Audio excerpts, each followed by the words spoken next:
মির্জাপুর আপুর নাটকের আগেও আমার কাজ করা হয়েছে। মির্জাপুর আপুর নাটক, বেশ কয়েকটা নাটকে আমি গান গেয়েছি, বাট ওয়েব ফিল্মে আমার এইবার ফার্স্ট টাইম গান করা হয়েছে।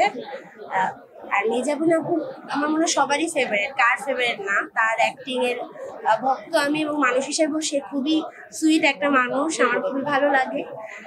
তো আমি শুভকামনা জানাচ্ছি মির্জাপুর আপুর জন্য, কারণ মির্জাপুর আপু যে কটা কাজই করেছে সে খুব বেশি এফোর্ট দেয়, এবং আমরা নীলসুখের পুরো টিমটাই আসলে খুব বেশি এক্সাইটেড এই কাজটা নিয়ে। অবশ্যই কাজের অভিজ্ঞতা খুব ভালো, কারণ ভিকি জায়েদ ভাইয়ের কাজ মানেই খুব দুর্দান্ত হয়, আর ভিকি ভাইয়ের কাজগুলো সবসময় একটু ডিফারেন্ট হয়। তো ওনার এই নীলসুখে যে আমার গান যাচ্ছে এটা নিয়ে আমি খুব বেশি এক্সাইটেড।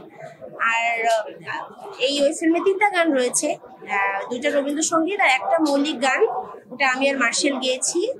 লিরিক হচ্ছে লুৎফর হাসান ভাইয়ের, এবং মার্শেলের টিউন এবং মিউজিক অ্যারেঞ্জমেন্ট ছিল। আমি নিজে খুব এক্সাইটেড, কারণ হচ্ছে ভিকি ভাইয়ের কাজ মানেই খুব, ভিকি ভাইয়ের সাথে আমার এর আগেও কাজ হয়েছে। আমার একটা মিউজিক ভিডিও করেছিল ভিকি ভাই, 2টা মিউজিক ভিডিও করেছিল। তো আমি খুব বেশি এক্সাইটেড। আমার গানটা এখনো রিলিজ হয়নি, মানে আজকেই ফার্স্ট দেখবে মানুষ আমার গান, এরপর রিলিজ হবে। বাকি একটা গান রিলিজ হচ্ছে, আর 2টো গান বাকি আছে। আমি খুব আজকে সবার মতো আমিও দেখতে এসেছি, কারণ প্রিমিয়ারে আমিও প্রথম দেখবো আমার গানটা আজকে।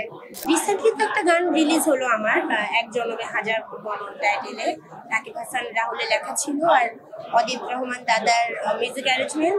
এর বাইরে সামনে রবীন্দ্রনাথের জন্মবার্ষিকী উপলক্ষে একটা রবীন্দ্রসঙ্গীত রিলিজের প্ল্যান আছে।